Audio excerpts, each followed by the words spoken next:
There has never been a better time to join the packaging industry here as we end 2024 and go into 2025, and here's why. There is absolutely zero competition out there in the specialized packaging world, but if you think somebody is going to hire you for that, you're crazy. This video, I'm going to show you and teach you and explain to you why, once you get into the packaging industry, specialized packaging is where you need to put your focus. All too often in this space, in fact, everybody that I have, and I've been in this for 35 years, but what I am going to say is I have never seen an industry that is more stuck in mediocrity than the packaging business, the custom packaging business, mind you. Now, the issue is custom boxes and custom labels and printed brochures or whatever it may be, that's fine. But if you consider that custom, that's crazy. That to me is not custom. That's just commodity, a little bit more of a commodity package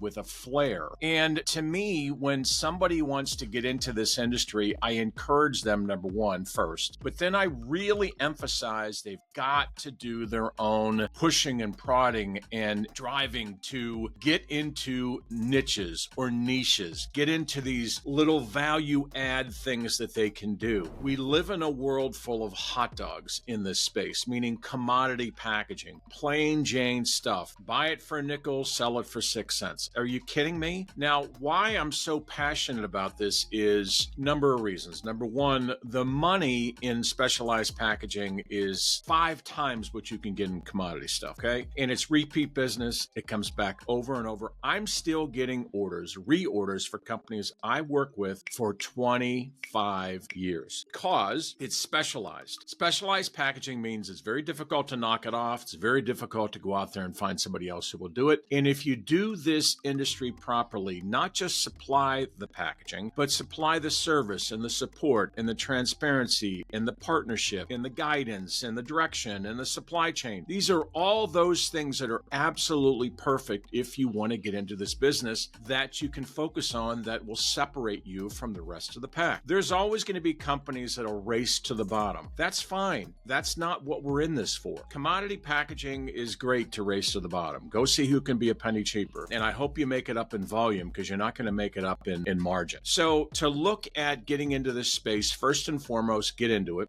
Learn what you can from the powers that be in the company you're working for. I don't care whether you're working with a Piedmont or a Crown Packaging or a Veritiv or a Stephen Gould or anybody else that's out there. Join them, learn their training. Very few of them go beyond the basics. Most of them will basically, may drive around with you for a week and then kick you to the curb and you're on your own. Don't forget, you only get a draw. You're not getting a salary or whatever it may be. What I'm getting at is, definitely join the firm, definitely be a part of the team. Then you're going to have to, unless, which is sad, but unless something is different, which I doubt it, but you're going to have to learn on your own specialized packaging. What do I mean by specialized packaging? There's not a category for it. It's problem-solving packaging. It's issues and headaches that customers or potential customers are having. Specialized packaging can be anything from a film that runs on a particular type of equipment. It can be machinery and equipment itself.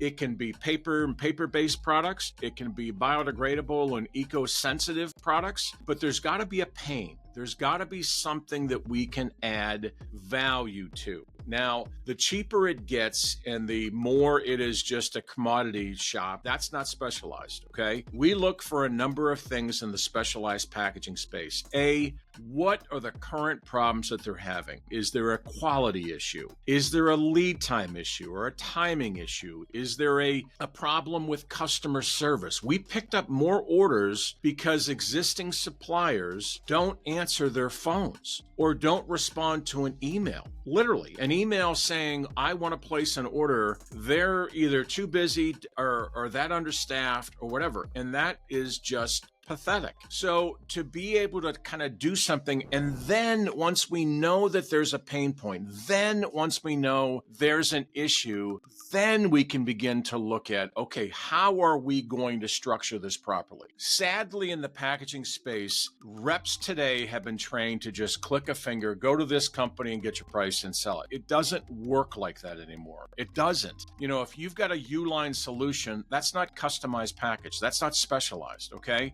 What I'm talking about is there's a time, there's a process, there is a bigger picture here as we get into these projects. And some of them go pretty fast. Others of them, the more complicated, which makes it even more valuable to us, is something where we can really separate ourselves from the rest of the pack. When we're able to offer solutions and then be able to, or at least understand the opportunity, let's start there, then be able to find the suppliers that can do what they need. When it's something like a quality issue, when it's something like a damage issue, whatever, that's perfect for us because we can solve that issue. Then when you tie in things like lead times and pricing and supply chain issues, all that stuff, that's where we really develop a true superior pitch to what they're currently using. Okay? So part of this is to be so good they cannot ignore us, to have such a profound opportunity or distinction between what we offer and what they are currently getting. You see where I'm saying? Then, of course, we go into how to make sure that whatever we do, now it's one thing to get the order, but the backside of this is just as important. How do you find the right suppliers? How do you inspect them and vet them? How do you ensure that you get what you want when and where you need it? How do you make sure and guarantee that maybe it's not on the first order, but the third order, there's a quality problem? This is where a lot of today's reps just only think about the sale. They're not thinking about the long-term relationship with the factory to be able to use and utilize the factory to get what we want to build our business even more. Let me explain. Oftentimes, if it's just a transaction where you work with a factory once and it's a nickel and you sell it for 10 cents or whatever it is, okay, that's great. But what if you could work with that factory, or you can use them to go to your existing customer and say, we would love it. Have you ever considered a blanket? And if you consider a blanket order, I can give you a 10% discount. But what that does for you is really enmeshes you with the factory. Then the factory will become your warehouse, further enmeshing you with your existing customer because they have the product already made. The customer now this is just big picture here, where suddenly they're beginning to go, I can't live without this company. They're holding our product. What else can I give them to do this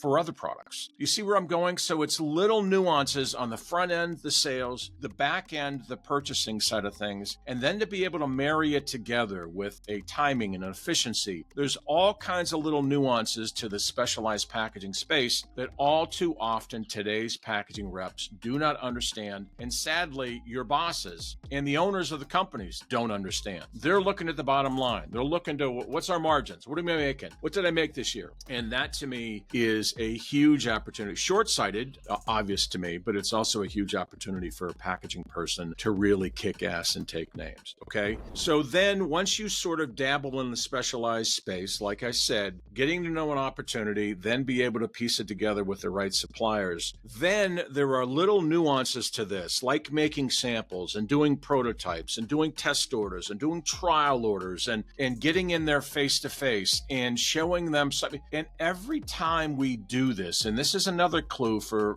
packaging people, stop being in such a hurry. When we slow down and listen and are observant of what's going on, if we're dealing with a particular decision maker in their office, we'll look around their office. So we're seeing pictures or damaged products or broken cases or paperwork that's rejected or whatever it may be. Those are clues to what they're currently going through. Okay. Even the pictures at home, you can see, I can tell, when you see lots of loving pictures of a guy and his wife and his kids and his dog and his family, okay, it's a family guy. But if there's nothing and it's barren and there's just, this guy's a workaholic or this gal's a workaholic, different story. Anyhow, the big picture play here is when you get into the specialized packaging space, you're dealing with much higher margins, okay? Consistent, much higher margins. Then you get into being able to repeat this business over the years. Then you're able to really branch out into tiny little niches that you own. Let me explain. When I was in this space many years ago, there was a company that needed what was known as a batch inclusion bag. Now, what we found was in this space, there are very few companies that make batch inclusion bags. Domestically here in the States, but I went overseas and I went over and traveled and visited this company, and they were selling every automotive tire, truck tire company in in the world, they're batch inclusion bags. They're used in the rubber business, I should have said, but that's not the point. What I'm getting at is once I found that opportunity and once I discovered that, I began to look online and see, is anybody else in this space? And if they are they dominant? Do they have what this company does? Can they do what this company does? Meaning printing and embossing and all these other kind of things, value add. The point I'm getting at is when you find opportunities and then you find the right suppliers, it can be magic. You can then become that batch inclusion guy or gal and own the market, own the info online, own the inbound traffic, outbound traffic about the keywords, understand the nuances and differences between all of this, and literally put yourself on the map to the millions of dollars, not tens of thousands, but millions. My point with this is, as a career, definitely consider the packaging space. As a job, definitely join the packaging space. As a career, get into specialized packaging. You'll make 5 times the money. You'll love what you're doing. You will enjoy what you're doing, and you will find your passion in this space because nobody else is doing it. I hope that was helpful. It was a bit of a rant, but specialized packaging is the core. Higher margins with specialized packaging, repeat business,